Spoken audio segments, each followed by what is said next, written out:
Negative 8040 right now at the airport. Good morning, everyone. This is the calm before the storm, literally. A live shot from Deerfoot Trail near Memorial Drive here from the parking lot at Max Bell Arena. Traffic moving quite well, right? Kind of a normal daily commute. Tomorrow, maybe a much different story. A snowfall warning is in effect. Round 2 is on the way. The bulk of the snow will come tonight.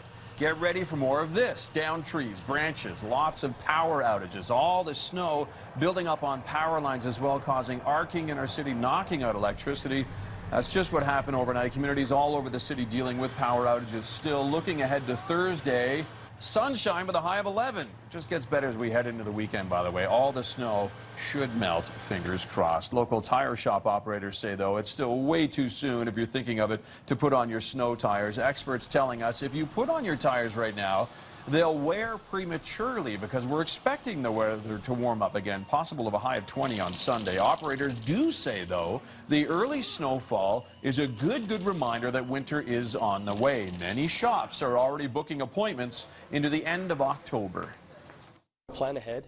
If you got that opportunity to book, we have customers that book their winter changeovers. When they come in the springtime, they'll rebook them for the next fall so they don't get caught, leaving it too long. Experts say you should put on your winter tires only once the temperature is usually 7 degrees or less.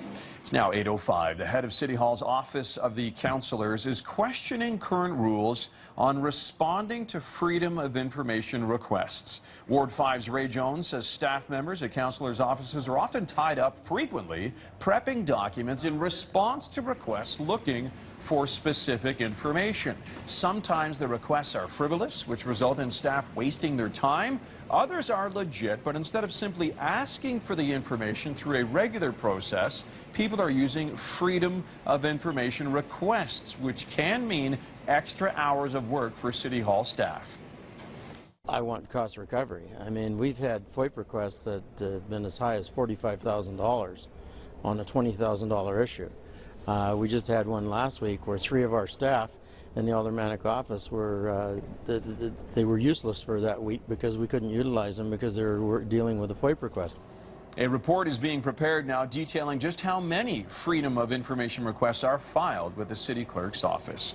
Cardston, about 2.5 hours south of us, right, has been a so-called provincial alcohol dry zone for decades, but Cardston could be popping the cork, so to speak, on a new chapter in its history. People in the town will be voting next month on a non-binding plebiscite to gauge support for or against the sale of liquor in restaurants and at the local golf course.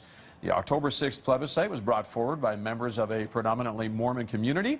Mayor Maggie Cronin says a potential change would bring economic spin-offs.